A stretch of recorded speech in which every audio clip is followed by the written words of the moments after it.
नमस्कार मित्रों। उत्तराखंड में व्याप्त भ्रष्टाचार की श्रृंखला में इस एपिसोड में मैं आपको ज्ञात कराऊंगा कि किस प्रकार 2 दशक पूर्व उत्तराखंड में भ्रष्टाचार व्याप्त था। अविभाजित उत्तर प्रदेश के रहते हुए भी उत्तराखंड में मुलायम सिंह के शासनकाल में बहुत अधिक भ्रष्टाचार व्याप्त था, जिसकी जड़ें मजबूत करने में उत्तराखंड बनने के बाद कुछ जनप्रतिनिधियों का बहुत बड़ा योगदान रहा है। कांग्रेस, जो कि हमेशा उत्तराखंड बनने के विरोध में आगे रही, उत्तराखंड क्रांति दल, जिसकी जननी भारतीय जनता पार्टी थी, राजनीति में आने के बाद उथल पुथल शुरू हो गई। सारे नेता अपने इंटरेस्ट, अपने फायदे ढूंढने शुरू कर दिए थे, क्योंकि भ्रष्टाचार पहले से व्याप्त था। उत्तराखंड पर अधिक लगाव बहुत कम लोगों का था, और जिनका था तो उनकी गिनती बिल्कुल शून्य हो गई। वो हाशिए पर रख दिए गए, और किस प्रकार उनको हाशिए पर रख दिया गया, इस पर भी मैं आपको विस्तार से बताने का प्रयास करूंगा। जब उत्तराखंड आंदोलन चल रहा था, उस समय बढ़ चढ़कर भाग लेने वाले निस्वार्थ लोग थे, जिन्होंने अपनी जानों की आहुति दी, कुर्बानियां दी, अपनी इज्जत को दांव पर लगा करके उत्तराखंड बनाने की नींव रखी। लेकिन वे जो बाहर से देख करके मौका देख रहे थे कि शेर ने अब शिकार कर दिया है, अब इस शेर जो है आपस में लड़ेंगे, और हम जो टुकड़े या जो मांस वगैरह है, जंगल का जैसा इतिहास उन्होंने दोहराना शुरू किया। वो किस प्रकार किया? पहले तो उत्तराखंड क्रांति दल में 2 फाड़ कराए गए। उसमें से एक दल को कांग्रेस ने अपने पक्ष में लेने का पूरा प्रयास किया कि ले ही लिया। उदाहरण काशी सिंह एरी साहब हैं, जो उत्तराखंड क्रांति दल के लिए जिन्होंने अच्छा काम किया था, पर लेकिन लालच से बस वे भी कांग्रेस के चंगुल में फंस गए थे, जो कांग्रेस की हमेशा उत्तराखंड बनने का विरोध करते रही। यहाँ पर मैं उत्तराखंड में कांग्रेस की आलोचना नहीं कर रहा हूँ, कांग्रेस ने कुछ अच्छे भी काम किए हैं, उनकी भी मैं आगे आने वाले एपिसोडों में चर्चा करूंगा। बात तब उठती है जब कांग्रेस का विरोध शुरू हुआ, पर लेकिन कांग्रेस समझ गई कि हमें अब उत्तराखंड में अपना राजनीतिक अस्तित्व बनाना है, तो हमको किस तरह से मौका देखकर मंत्र पढ़ना सीखें। तो उत्तराखंड के वरिष्ठ कांग्रेसी नेता हरीश रावत जी से सीखे। उन्होंने गैरसैंण के चिन्ह को पहचाना और उसकी स्थिति को समझ करके, राजनीति की स्थिति को समझ करके, उत्तराखंड की आत्मा, उत्तराखंड की सोच को समझ करके गैरसैंण के चिन्ह की पूजा प्रारंभ कर दी, मंत्रोच्चारण शुरू कर दिया। और आज भी जो कांग्रेस पूरे देश में अपना अस्तित्व लगभग खो चुकी है, हरीश रावत आज भी गैरसैंण के चिन्ह के भरोसे अपनी पकड़ बनाए हुए है। अब यह बात आगे जाकर के 20 दशक पहले उत्तराखंड आंदोलन के बाद, जब उत्तराखंड बन गया था, कांग्रेस और बीजेपी आगे पीछे शासन कर रहे थे अदला बदली करके। वहां पर क्या होता है कि उत्तराखंड क्रांति में, उत्तराखंड के जो आंदोलन में जिन लोगों ने भाग लिया, उनको कुछ सुविधाएं देनी थी।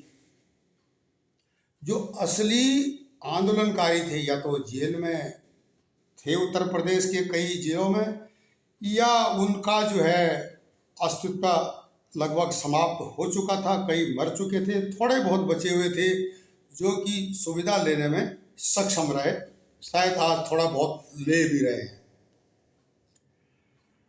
यहाँ स्थिति ये हुई कि कांग्रेस ने काशी सिंह एरी, जो यूकेडी के एक नेता थे, उनके साथ सामंजस्य मिला करके तमाम अपने लोगों को उत्तराखंड क्रांति या कह सकते हैं उत्तराखंड आंदोलन में उनका नाम जोड़ना शुरू कर दिया, जबकि वो किसी भी आंदोलन में शामिल नहीं थे।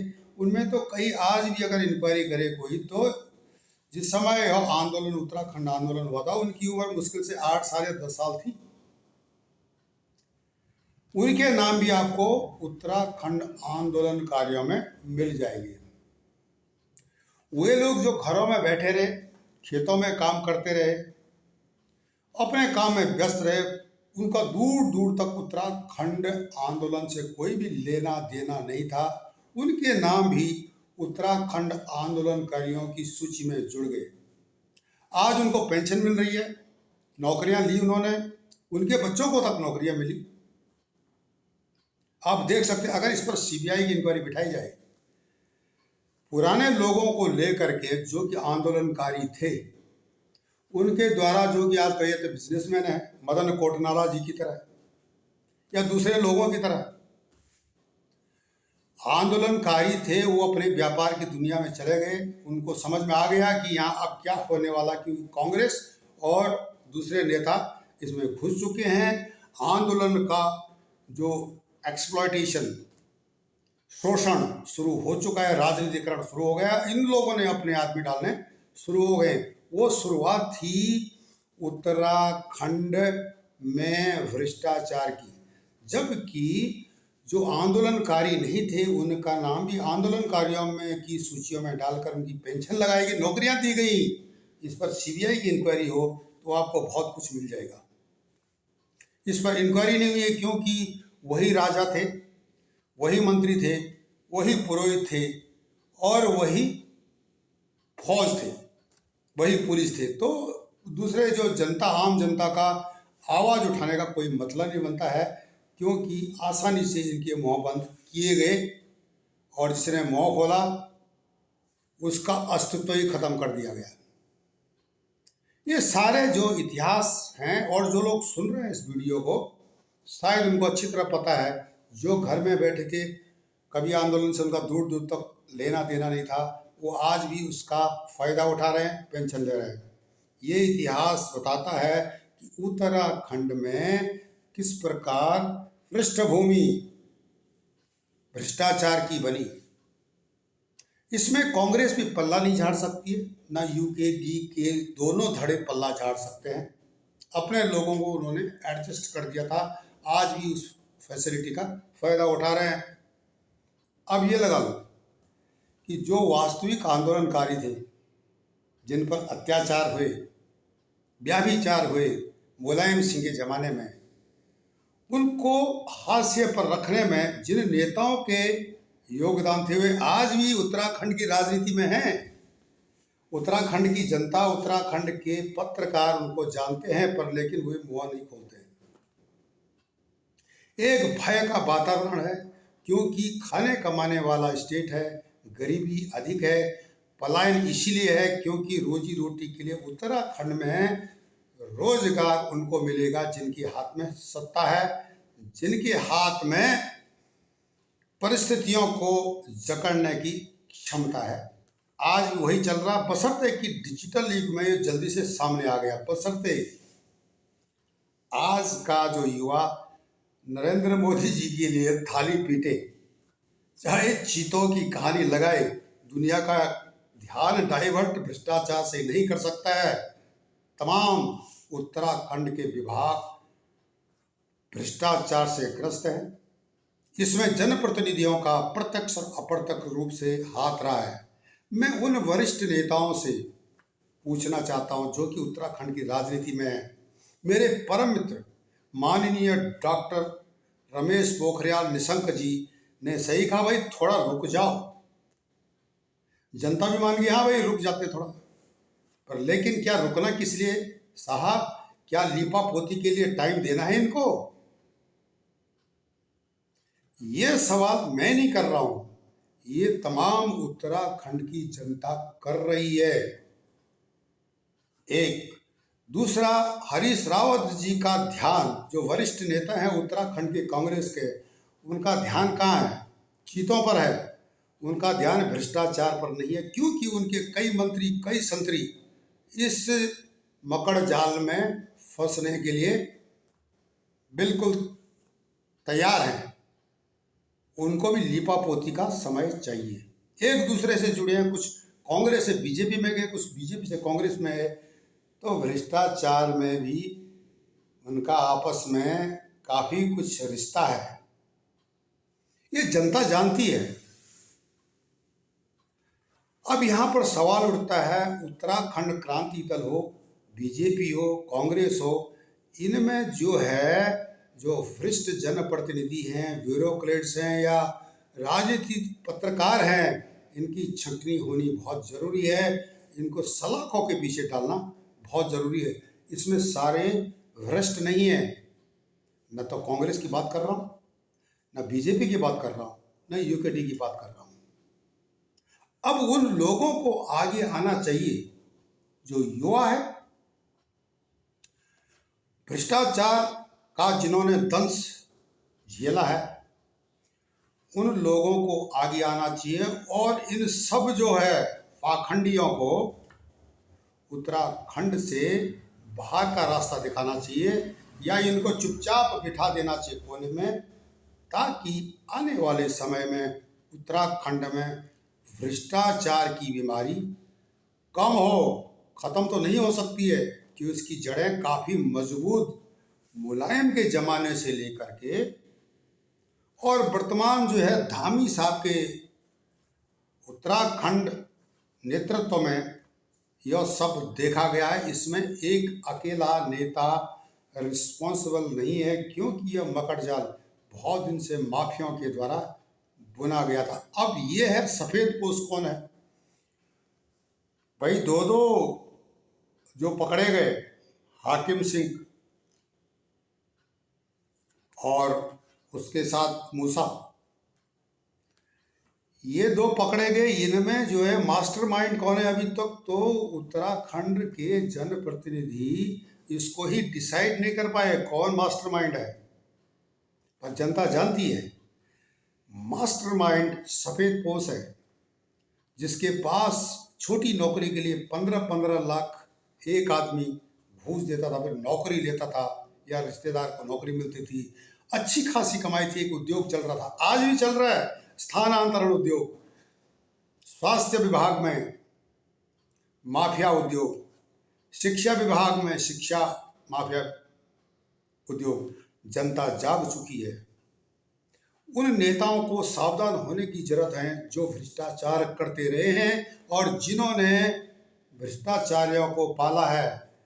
अब जनता भारी पड़ने वाली है, इसलिए जो है इनको स्वतः ही अपने काम बंद कर देने चाहिए। अगर नहीं कर सकते हैं तो जनता उखाड़ कर फेंक देगी। इसको भी लिख लो, क्योंकि उत्तराखंड जाग चुका है, युवा पीढ़ी विशेषकर। अब श्रीलंका बनने से रोकिए उत्तराखंड को, कंबोडिया बनने से रोकिए, क्योंकि चीन का अप्रत्यक्ष हाथ इस भ्रष्टाचार में है, जिसको कि पाकिस्तान स्थित आईएसआई के एजेंट भ्रष्टाचार जिहाद के हिसाब से चला रहे। उत्तराखंड के स्लीपर सेलों से पैसा किन भ्रष्ट नेता अधिकारियों को जाता है, केंद्र को अब इस पर तीखी नजर डालनी पड़ेगी। यहां पर साफ शब्दों में कह देना चाहता हूं कि सभी भ्रष्ट नहीं हैं, और अधिक समय इनको देना छानबीन में एक लीपापोती के लिए मौका देने के समान है। इस पर जनता बिल्कुल विरोध कर रही है। इनको पकड़ो, सलाखों के पीछे डालो, जब तक इंक्वायरी नहीं है तो इनको पदों से हटाओ, ये जनता चाहती है। त्रिवेंद्र सिंह रावत जी जो कि गैरसैंण में गए थे, जन सैलाव जो है देखने को मिला था, यही कारण है। उस जन सैलाव को देख करके कई माफिया पत्रकार देहरादून से बौखला रहे थे, कई नेता बौखला रहे थे। जनता का जन सैलाब क्षेत्र को लेकर नहीं था, भ्रष्टाचार को लेकर था कि एक कम से कम साफ सुथरे शब्दों में कोई नेता आगे आए, कहे कि इनको जो है जल्दी से जल्दी अंदर करो, भ्रष्टाचार पर जल्दी से जल्दी इंक्वायरी करो। अब इसमें देखा गया कि बीजेपी के अंदर भी दो ध्रुव बन गए, जो कि राष्ट्र के हित में नहीं है। केंद्र में जो राष्ट्रवादी सरकार बैठी हुई है, अच्छा काम कर रही है, उसके ऊपर ये सीधा कुठारघात होगा। अन्यथा केंद्र में बैठी हुई सरकार को चाहिए कि इन नेताओं को, जो कि भ्रष्ट हैं, ब्यूरोक्रेट्स हैं, इनको साफ करो। यह दुखती हुई रग है, यह एक जहर है, इसको अलग करना जरूरी है। अन्यथा केंद्र में बैठी हुई बीजेपी को बहुत बड़ी तकलीफ होगी। सत्ता चलाने में इतनी अच्छी सरकार मिली है पहली बार भारत को, कि उसके लिए भ्रष्टाचार जिहाद के रूप में चीन मदद कर रहा है और तटस्थ भी है, पैसे की मदद कर रहा है। काम कौन चला रहा है? स्लीपर सेल, उत्तराखंड में बैठे हुए स्लीपर सेल। इन नेताओं, भ्रष्ट नेताओं को एनआईए की इंक्वायरी के दायरे में लिया जाए। इनके पास यह पैसे कहाँ से आए, पाकिस्तान से आए या चीन से आए? हमारी चर्चा जारी रहेगी। तब तक के लिए नमस्कार, धन्यवाद।